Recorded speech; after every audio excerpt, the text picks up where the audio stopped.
Hello students, today we are going to study chapter number 4 in the supplementary reader for class 8, The Treasure Within. This is a story about a Hafiz contractor who was very playful in his childhood days, and he was very loving to play any type of game, but he never liked to do the studies.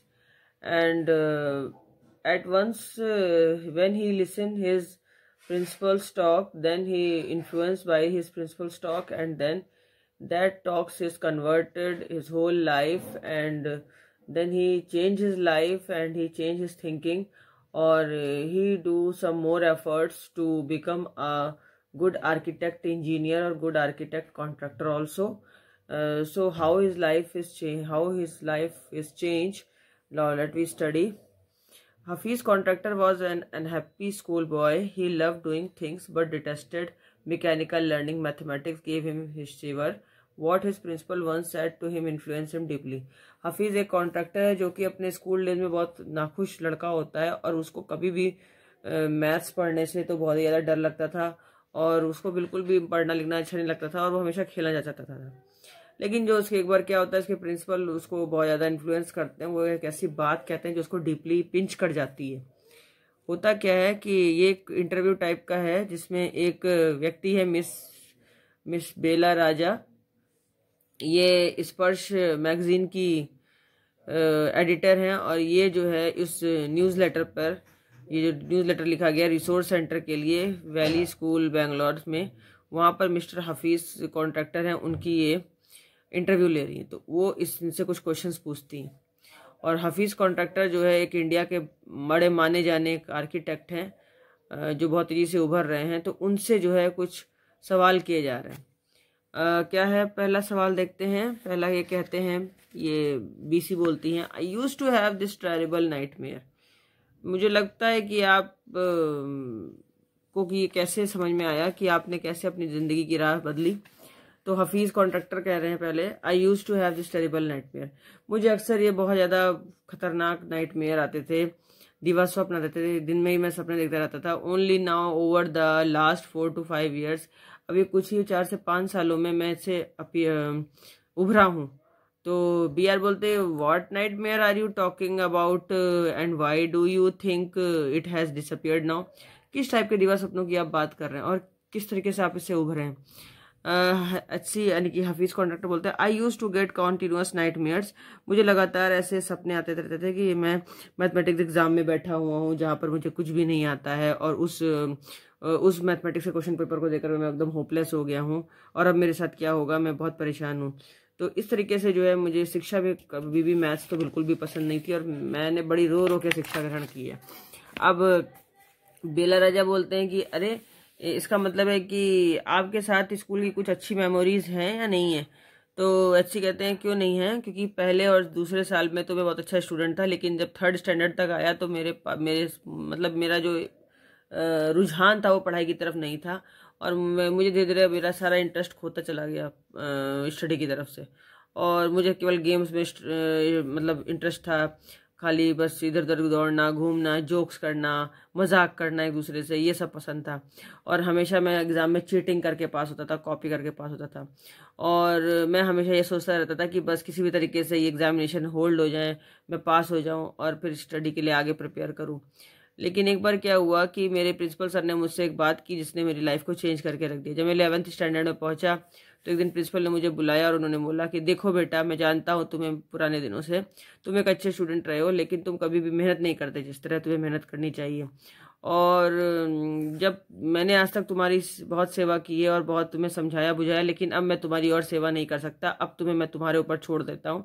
अब तुम जानो और तुम्हारा काम जाने, तुम अपनी life को अपने आप सर्वाइव करो, और तुम जैसे भी चाहोगे वैसे अपनी लाइफ को बनाओगे। उन्होंने लगभग 5 मिनट तक मुझसे लगातार बातें करी। You don't have father. उन्होंने कहा कि तुम्हारे पिताजी नहीं है, तुम्हारी माँ तुम्हारा खर्च बहुत तेजी से कहते हैं कि बहुत मेहनत करके चलाती हैं और बहुत काम करती हैं, तब जाके तुम्हारी फीस पेड करती हैं, और तुम इस तरीके से काम करते हो कि तुम अपने माँ बाप का ध्यान नहीं रखते, और तुम्हारा हमेशा ध्यान जो है वो गेम्स की तरफ ही रहता है, जबकि तुम्हारी माँ कितना मेहनत करके तुम्हारी फीस भरती है। तो तुम्हें अपने ऊपर ध्यान देना चाहिए और अपने माँ बाप का भी ख्याल रखना चाहिए। और आगे अगर तुम्हें अच्छा स्पोर्ट्समैन भी बनना है तो उसके लिए भी तुमको काफ़ी सारे मेहनत करनी पड़ेगी, इसलिए अपने ऊपर ध्यान दो। तो मैं शुरू से ही एक अच्छा स्पोर्ट्समैन बनना चाहता था, लेकिन और मैंने कई सारी चैम्पियनशिप्स में भाग भी लिए काफ़ी सालों तक, और क्रिकेट वगैरह में भी खेलने में बहुत एक्सपर्ट था मैं। और उस समय उन दिनों क्या होता था कि कोई भी व्यक्ति मुझे गेम्स में हरा नहीं सकता था। और भगवान से मैं प्रार्थना करना चाहूँगा कि मैं हमेशा ही प्रार्थना करना चाहता था कि मैं मेरे पास कम से कम ये स्टडी इजी हो जाए मेरे लिए। और जनरली मैं कॉपी करके पास होता था, लेकिन मैंने फिर ये बात पहली बार रियलाइज़ की जब मैंने एसएससी का एग्ज़ाम दिया। और एसएससी के एग्ज़ाम में मेरे पास कॉपी नहीं मैंने की, मतलब कोई चीटिंग नहीं की, मैंने अपनी मेहनत से पास किया। और उस समय सेकंड क्लास में मुझे सेकंड क्लास आई थी मेरी एसएससी में, यानी कि सीनियर सेकेंडरी एग्जामिनेशन, यानी कि फिर इंटरमीडिएट। तो इंटरमीडिएट में मुझे सेकंड क्लास मिली और उसमें मुझे 50% मार्क्स मिले, जबकि मैंने कोई चीटिंग नहीं की थी उस समय। तो जब मेरे इंटर में जो है 50% मार्क्स आए, तो प्रिंसिपल सर ने कहा कि देखो तुम अपने आप को जानो कि तुम कहाँ पर हो, और तुम ये डिस्टिंक्शन भी ला सकते थे, लेकिन तुमने पुराने स्कूलों के दिनों को याद करो। मैंने बहुत सारा मेहनत करी, I did lots of other things, see as far as many things concern. मैंने बहुत सारी चीज़ों को देखा भी, मगर मुझे याद नहीं हुआ। मैं बहुत आसानी से हर चीज़ भूल जाया करता था। तो फिर मैंने एक फ़ोटोग्राफ देखा, और मैंने एक बुक को भी पढ़ा, और बार बार जो है उस मैटर को रिमेंबर किया कि मैं उन फोटोग्राफ में कैसा दिखता हूँ। लेकिन मेरे माइंड में जल्दी से कोई चीज़ बैठती नहीं थी। जब मैं स्कूल दिनों में था तो वहाँ पर बहुत ही ख़राब काम किया करता था। मेरे टीचर्स अक्सर मुझसे गुस्सा हुआ करते थे, और मुझे हमेशा जो है मैं कभी भी ये नहीं समझता हूँ कि I never felt anything on being pulled up. मुझे पे हर चीज़ थोपी गई है, क्योंकि मुझे हर चीज़ बहुत ही खींचतान की समझाई जाती थी, और मुझे बहुत खींचतान की समझ भी आती थी। मैं अपना इंटरेस्ट केवल प्लेइंग में ही रखता था, खेलने में रखता था। और ऐसा कोई भी हफ्ता नहीं था जिस समय जिस हफ्ते मुझे कभी टीचर से डांट ना पड़ी और पनिशमेंट ना मिला हो। मुझे हर हफ्ते पनिशमेंट मिलता ही मिलता था। और जब मैंने ये सब देखा तो, और मैं देखता था कि टीचर्स मुझ पर बहुत गुस्सा होते थे जब मैं होमवर्क नहीं करके ले जाता था, मेरा बिहेवियर बैड था दूसरों के साथ में, लड़ाई झगड़ा मेरा होता रहता था। तो और उसके बीच में अगर मुझे पनिशमेंट मिला था तो मेरे दिमाग की हालत कैसी हो सकती थी, आप समझ सकते हैं।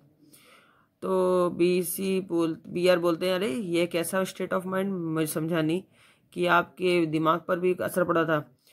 जस्ट लिफ्ट अप द, जैसे हाँ कि टीचर अक्सर आती थी और मुझे कहती थी दोनों हाथ खड़े करके खड़े हो जाओ, और हाथ उठा के खड़े हो जाता, और मैं हाथ उठा के खड़ा रहता था। और मुझे वो क्षण बिल्कुल भी नहीं भूलता है। मैं उस समय खेलना चाहता था और बाहर रहना चाहता था। यू नेवर फेल्ट इनसिक्योर, आपको कभी डर नहीं लगा और कभी आप परेशान नहीं हुए। वो कहता था I was just interested in playing and nothing else. मुझे सिर्फ खेलने में इंटरेस्ट था और किसी चीज़ में नहीं। I mostly interested in funny, मैं अक्सर जो है दूसरों का मजाक बनाने में इंटरेस्ट लेता था।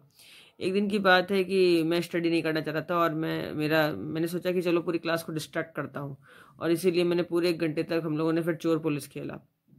अगले सैटरडे में क्या हुआ, हर एक सैटरडे में हम लोग को बाहर जाने की इजाज़त मिलती थी टाउन में, और मैं तो बोर्डिंग स्कूल में पढ़ता था, तो इसलिए मुझे जो है बाहर जाने की इजाज़त नहीं मिलती थी। तो मैं सोचा कि मेरे पास लंच नहीं था, और मैंने सोचा कि चलो 40 से 50 स्टूडेंट्स से मैंने पैसे इकट्ठे किए, और उसके बाद मैं टिकट लेने भागा, और फिर हम लोगों ने फिल्म देखने का प्लान बनाया, और हम लोगों ने फिल्म देखी। तो उस गैंग का मैं लीडर हुआ करता था, और मेरी स्ट्रेटजी जो है सभी लोग फॉलो करते थे, और उस गैंग की तरफ से मैं लड़ाई करना, स्ट्रेटजी प्लान करना, ये सब मुझे बहुत अच्छी तरीके से आता था। तो एकेडमिक्स में अच्छे रहने के बजाय मुझे और चीज़ों में बहुत इंटरेस्ट था, जैसे फिल्में देखना, बाहर घूमना, खेलना, मजाक करना, और स्ट्रेटजी दूसरे के। लेकिन ये बहुत गलत था मेरी लाइफ के लिए, मैं अब सोचता हूँ। ये हफीज़ है, ये अपने बारे में सोच के बता रहे हैं उस इंटरव्यू में।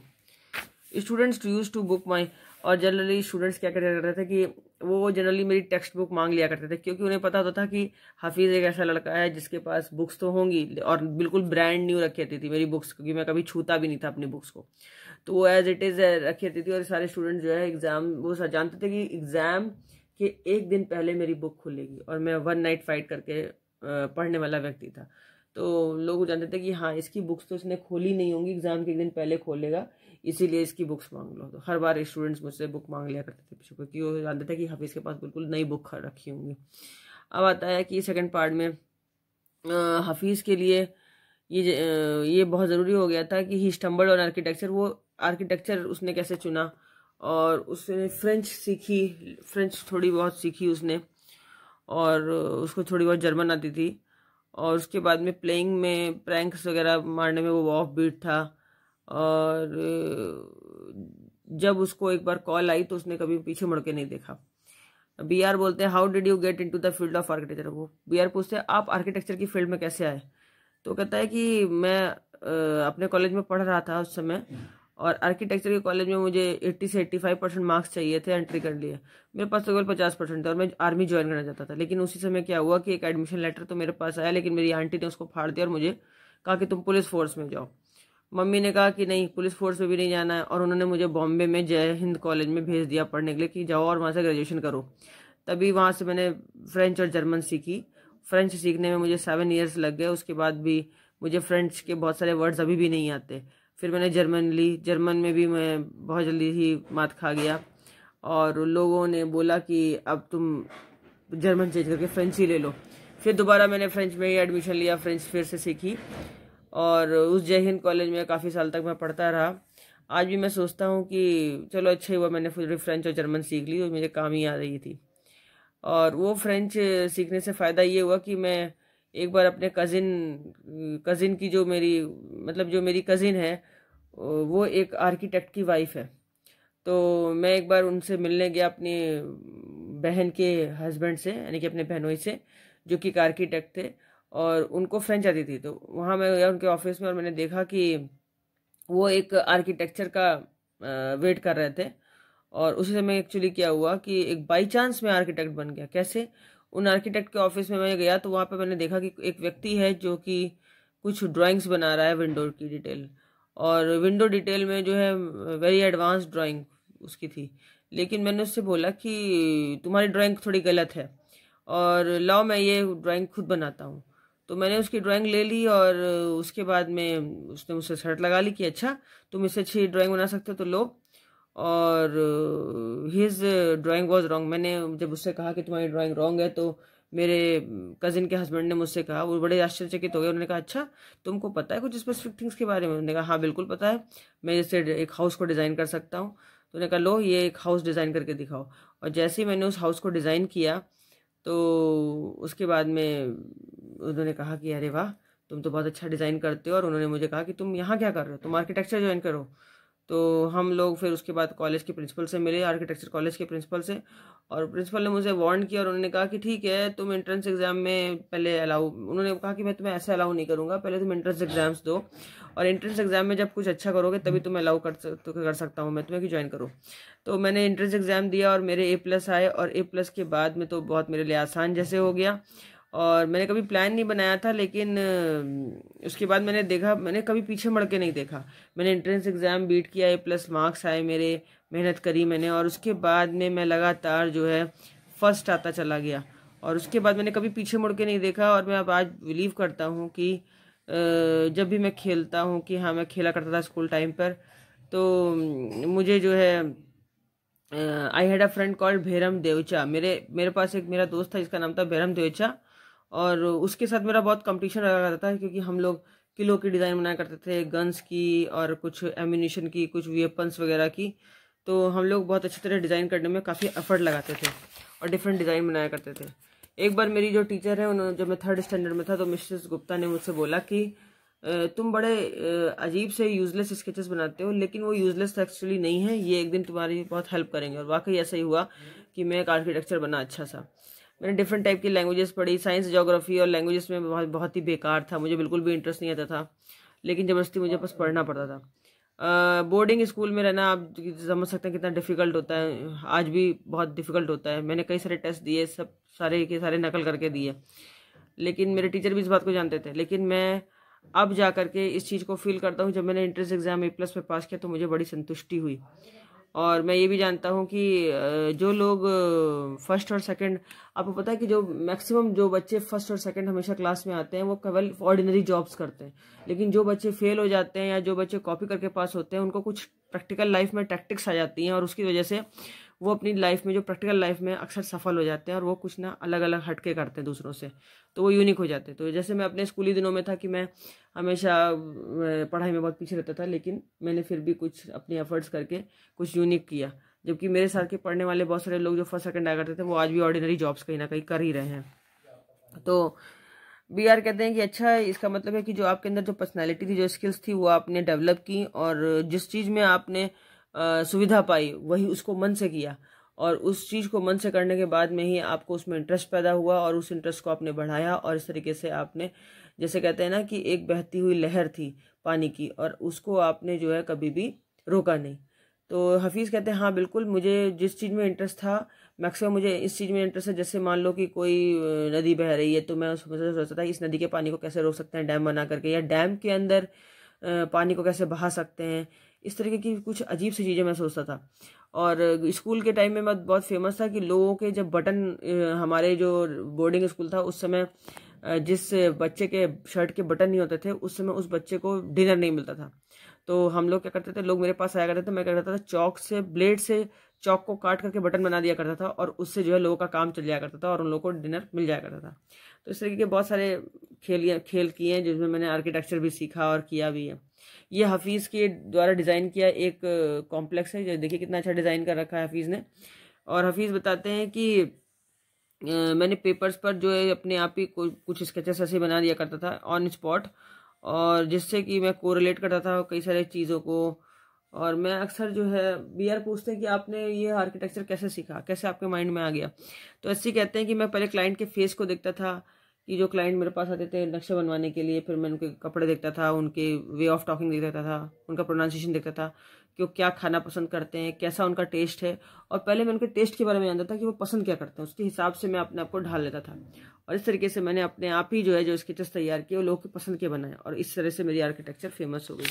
तो उन्होंने कहा यानी कि नेचुरली आपके अंदर वो जो ट्रेनिंग आई है आर्किटेक्ट बनने की, है वाकई नेचुरल है। यानी कि आप लोगों की साइकी पकड़ते हैं कि जो जैसा इंसान सोचता है उसी के हिसाब से वैसे ही ढाल करके आप अपनी आर्किटेक्चर डिज़ाइन कर देते हैं, और वही लोगों को पसंद भी आता है। यहाँ बिल्कुल अर्थमेटिक में भी अगर देखें, जो मैथमेटिक्स वगैरह है, ये मुझे कभी पसंद नहीं आई, लेकिन अब मैथमेटिक्स में मैं सोचता हूँ कि मैंने मैथमेटिक्स की साइकोलॉजी को पकड़ा और डिज़ाइंस को पुट किया, कंस्ट्रक्शन किया, और मैंने मैथमेटिक्स और सोशोलॉजी दोनों को मिला दिया, और तब मेरे स्केचेस तैयार होते हैं। तो अब लास्ट में जो है बी आर कहते हैं कि ठीक है मिस्टर कॉन्ट्रैक्टर, हम आपसे बहुत खुश हुए, और आपके जो मैथमेटिक्स को समझने की इंटरप्रिटेशन है कि आपने मैथमेटिक्स को प्रैक्टिकल लाइफ में कैसे उतारा, उसको सोशल लाइफ से कैसे कनेक्ट किया, इससे हम लोगों को बहुत बड़ी शिक्षा मिलती है कि कोई भी सब्जेक्ट है उसको हेट नहीं करना चाहिए, बल्कि उस सब्जेक्ट को इंटरेस्ट लेके, अगर आप नहीं पढ़ सकते तो कोई बात नहीं, उसको आप प्रैक्टिकली लाइफ से एसोसिएट करें तो वो सब्जेक्ट आपके लिए आसान हो जाएगा। और जैसे कि हफीज़ जो है, जो मैथमेटिक्स जैसे सब्जेक्ट से हेट करते थे, लेकिन अब वो उस सब्जेक्ट से डील करते हैं पूरी ज़िंदगी। यानी कि जिस चीज़ से आप दूर भागते हैं, अगर आप उससे प्यार करना सीख लें तो वो आपके लिए एक अच्छा सा सब्जेक्ट बन सकता है। तो इसी के साथ बच्चों ये चैप्टर यहीं पर फिनिश होता है। I hope that you will well understand with the lesson. और अब आगे नेक्स्ट वीडियो में आगे मैं और बात करूँगी। तब तक के लिए goodbye, and share and like my videos too. Okay, goodbye and take care.